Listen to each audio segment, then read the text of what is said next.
I'm talking with Ron Coles, who has most generously agreed to provide historical information from his vast experience with St. John's Cemetery. Thanks, Ron, for doing this. Thank you, Greg. All of my forefathers and forebrothers are buried in that cemetery. The cemetery in the early 1940s had grown to be a real wild pasture field. And the grass was at least 2 feet high, and there were shrubs all over the place, and so on. The place just was a mess in general. In that cemetery, there are a lot of very interesting stones.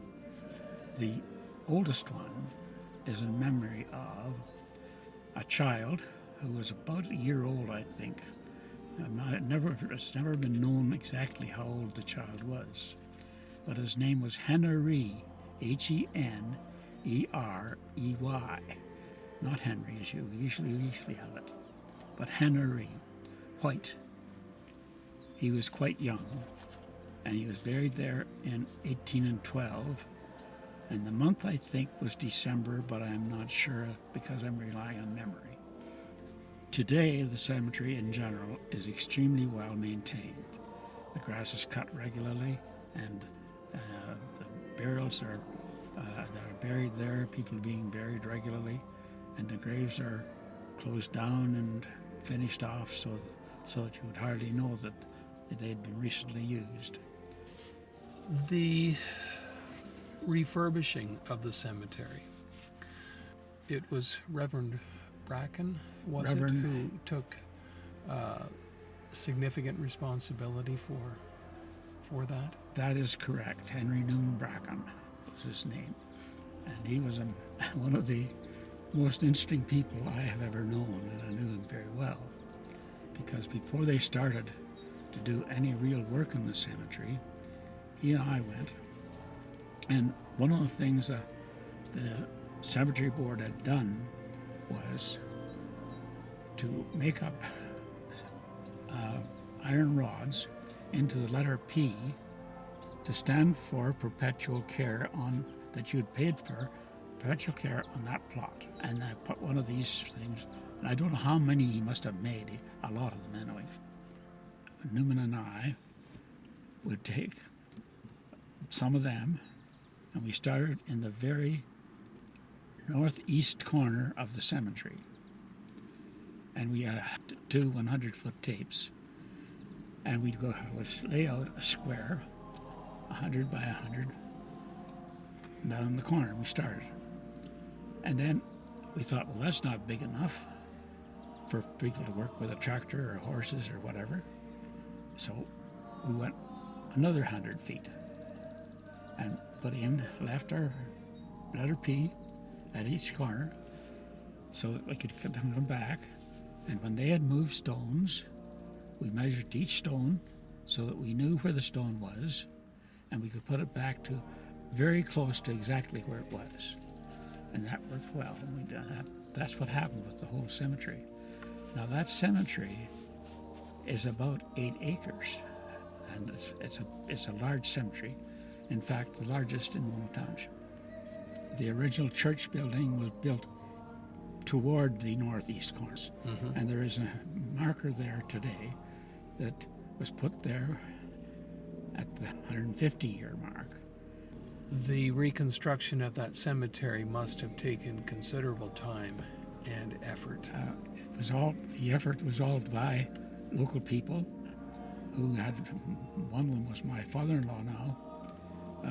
He had a tractor and implements to plow or disc or cultivate, and that's different farmers all around, and there were lots of them at that time. They worked the soil and they planted the grass seed generally in the fall, because fall was the best time for growing. The other thing that was prevalent in that cemetery was garter snakes. And when I first went there to start measuring, I hated it because you could not go 10 feet without meeting a garter snake. They loved it because the grass was so tall and they got shade all the time.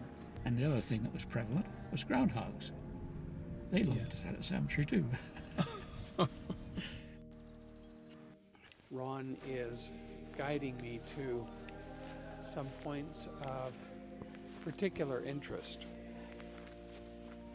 This is the stone you were referring to for Henry White. Henry White. And you can't read it anymore.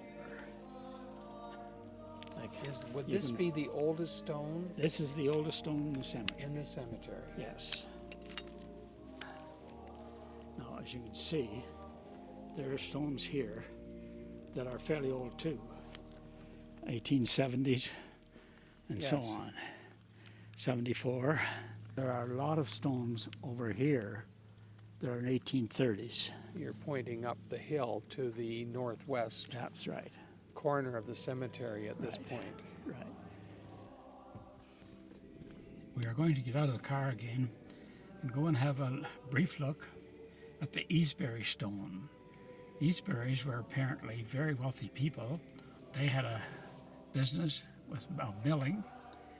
The stone is in memory of, I believe his father's name was William Eastbury and Isaac Eastbury.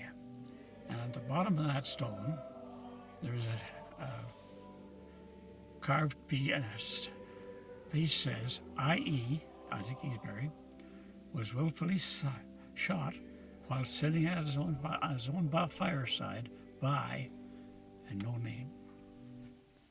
My niece, Sheila Davidson, found that eventually the gentleman who supposedly shot Isaac Eastbury married his mother. And that's why he shot Isaac. He was objecting to his mother marrying this gentleman. This is what I'm talking about, i.e. You'd have to take a rubbing at this point to be That's able right. to read that. Yeah. But that is the inscription at the bottom that I can see that it ends after the word by. It doesn't. It's left Yeah. left blank. Yeah, right. So this is the Watt infant That's right. stone here. That is right. Now, January the 1st, 1890, she died. Born in 88. Looks like January Six. 1st. Yeah, died January 1st, 1890. 1890. Born, I think it's November November 3rd, it looks 3rd, like. 1888. 88, so 2 years old. Yes. They were living at the rectory. And Oh, so this is Reverend Watt's yes, that's right, Reverend Watts. child.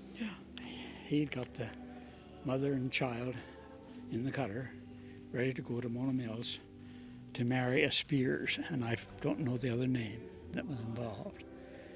And something scared the horse, and the horse tucked off down the lane and, of course, made the turn at the bottom of the lane and threw mother and baby out, and baby was killed.